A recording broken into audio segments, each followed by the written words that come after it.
नमस्कार प्यारे बच्चों, आज हम करने जा रहे हैं क्लास 10th का साइंस का पेपर। चलो लेट्स स्टार्ट। सबसे पहले एमसीक्यू क्वेश्चन। तो लोहे की कील को कॉपर सल्फेट के विलयन में रखने पर विलयन का रंग नीले से हरा हो जाएगा, ऐसा क्यों होगा? क्योंकि विस्थापन अभिक्रिया के कारण। दूसरा क्वेश्चन लेते हैं, कैल्शियम सल्फेट 1/2 H2O का क्या प्रचलित नाम है? इसका नाम है प्लास्टर ऑफ पेरिस, जो मूर्तियाँ बनाने के काम आता है। वाहनों में पीछे देखने के लिए हमें उत्तल दर्पण का उपयोग किया जाता है। किसी लेंस की फोकस दूरी -20, जहाँ माइनस आ गया इसका मतलब कॉनकेव है, वो याद रख लीजिए। नेक्स्ट है, ये चित्र है। ये चित्र बच्चे आराम से बनाएं, बहुत ही इंपॉर्टेंट है। नर्व सेल है, बार बार प्रैक्टिस करें। सेंटर इसका केंद्रक है, कोशिकाएं है, तंत्रिका का अक्ष है, देन तंत्रिका का अंतिम सिरा है, ध्रुमिका है। नेक्स्ट क्वेश्चन हमारा, विकृत गंधिता को रोकने के उपाय। सबसे पहला तो है उसको एयर टाइट बर्तन में रखने, यानी वायुरोधी बर्तन में। दूसरा है उसको चिप्स आदि को नाइट्रोजन गैस के पैकेट के अंदर भर के रखा जाता है। थर्ड है, हमें प्रतिऑक्सीकारक भी हम मिला सकते हैं, जिसे इंग्लिश में एंटीऑक्सीडेंट कहते हैं, जिससे कि ऑक्सीकरण की प्रक्रिया है, जो रिएक्शन है, वो कम हो जाती है। उसके बाद है दुर्बल क्षारीय क्या होते हैं। बच्चों आपको पता है कि पीएच वैल्यू 7 से ज़्यादा हो तो उसे क्षारीय बोलते हैं, और 7 से लेके 9 या 10 तक वो दुर्बल क्षारीय रहता है, और जो हमारा 12, 13, 14 हैं वो प्रबल क्षारीय होते हैं। नेक्स्ट फिर ये हमारा मानव पाचन तंत्र है। मानव पाचन तंत्र के अंदर आप देख रहे हो, स्टार्ट है हमारी जीभ से होती है, वहाँ पे लाला रस मिलता है। देन हमारे पास में ग्रसिका होती है, आहार नली जिसे कह देते हैं। फिर हमारा खाना जाता है आमाशय के अंदर, जहाँ पे 3 तरह के हमारे पास में रस मिलते हैं, जिसे जठर रस कहा जाता है, जिसके 3 हिस्से होते हैं। पहला HCl यानी हाइड्रोक्लोरिक अम्ल होता है, दूसरा हमारे श्लेष्मा होती है, तीसरा पेप्सिन होता है। फिर यकृत में से हमारे जो बाइल जूसेस हैं, जिसे पित्रस कहते हैं, वो मिलते हैं। उसके बाद में अग्नाशय में जाता है।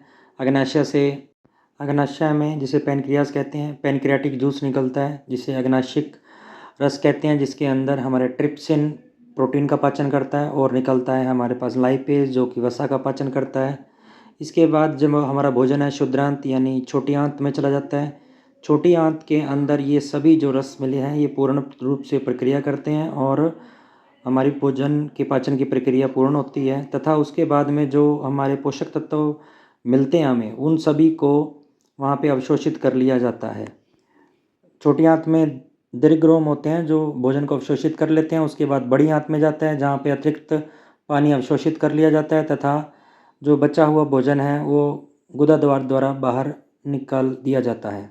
फिर से उस प्रश्न की एक्सप्लेनेशन आ गई। लार अमीलेज का क्या फंक्शन है, यानी उसका क्या कार्य है? यह स्टार्च को शर्करा में बदलता है। पित्रस जो हमारा होता है वो वसा का पाचन करता है। हाइड्रोक्लोरिक अम्ल ये जीवाणुओं को नाशित कर देता है और अम्लीय माध्यम तैयार कर देता है, जैसे कि हमारा पेप्सिन एंजाइम जो है वो बढ़िया तरीके से काम कर सके। तो ये सब इनके फंक्शन है। नेक्स्ट हमारे पास प्रकाश अपवर्तन के नियम है। जैसे दूसरा sine i by sine r है। स्थिरांक अपवर्तनांक किसे कहते हैं? इसे स्नेल का नियम भी कहते हैं। जब प्रकाश की किरण विरल माध्यम से सघन माध्यम में प्रवेश करती है तो वह अभिलंब की ओर मुड़ जाती है। हमारा आपतित किरण, अपवर्तित किरण तथा अभिलंब सभी एक ही तल में होते हैं। इतना आप लिख दीजिए, मोर देन सफिशिएंट रहेगा, और एक चित्र भी बना दें, याद कर लें। नेक्स्ट हमारे पास एक न्यूमेरिकल है, जिसमें हमें दर्पण के सूत्र का इस्तेमाल करना है। 1/f बराबर में 1/v प्लस 1/u दर्पण का सूत्र है, परंतु दिक्कत यहाँ है कि f की वैल्यू नहीं दे रखी। f की वैल्यू निकालने के लिए हमें एक सूत्र याद करना पड़ेगा। f बराबर में r/2 का इस्तेमाल किया गया है। फिर हम इसके अंदर दर्पण का सूत्र के अंदर वैल्यू पुट कर देंगे। हमें नोटेशन ध्यान रखनी है, क्योंकि f की नोटेशन भी नेगेटिव आएगी और v की नोटेशन भी नेगेटिव आएगी, क्योंकि ये हमारे दर्पण के बाईं ओर स्थित है। ये हमारा रूल होता है। इस तरह u की वैल्यू भी हमारी -20 सेंटीमीटर निकल के आ जाएगी। फिर हमारे पास क्वेश्चन है कि कार की हेडलाइट और सोलर भट्टी में कौन सा दर्पण यूज़ किया जाता है? ये बच्चों अवतल दर्पण उपयोग में किया जाता है। धन्यवाद। ये तो क्वेश्चन है और ये चित्र है। चित्र को अपने कॉपी पे ज़रूर बना लें। धन्यवाद।